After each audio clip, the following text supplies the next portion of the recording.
checking your weapon, that's kind of a standard Western thing. Dan Bates' skill is measured by his ability to capture and convey a single moment in time.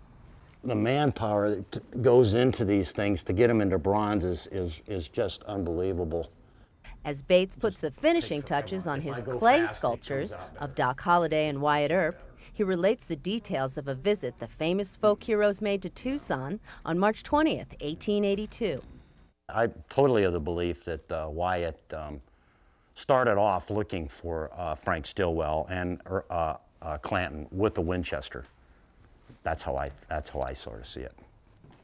Following the infamous gunfight at the OK Corral in Tombstone, outlaw Frank Stillwell killed Wyatt Earp's brother Morgan. Later, Earp and Holliday caught up with Stillwell and his cohort Ike Clanton at the train depot in downtown Tucson. And so that's where you're going to get, I think, in a controversy. Was it there? What weapons did they carry? Who was actually with them? Dan Bates says he knows.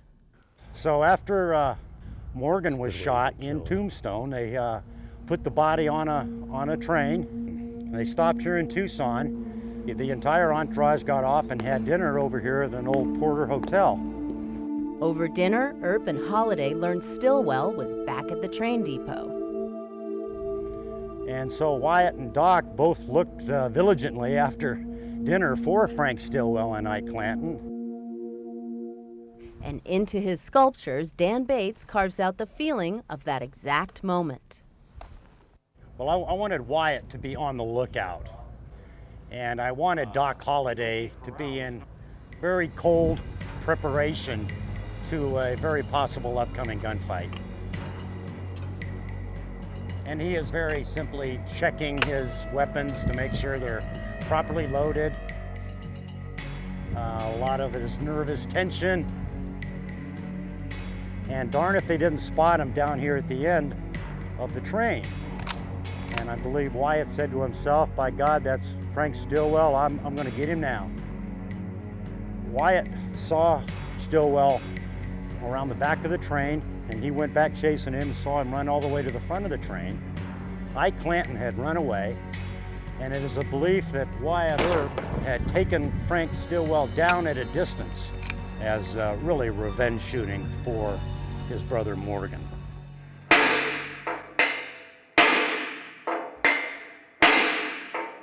It takes more than an artist's vision to bring bronze to life.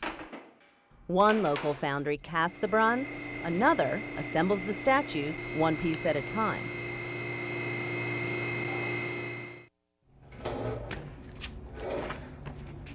Okay, we need to bring that one over, don't we?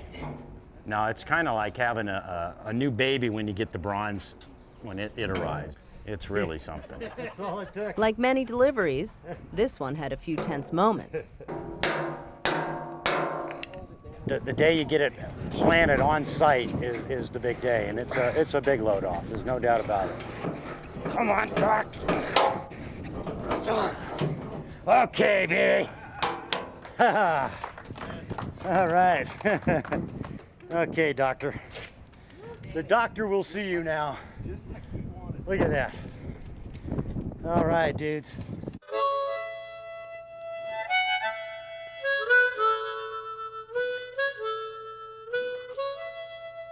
They tell the story of the West. You couldn't tell the story of the West without these characters.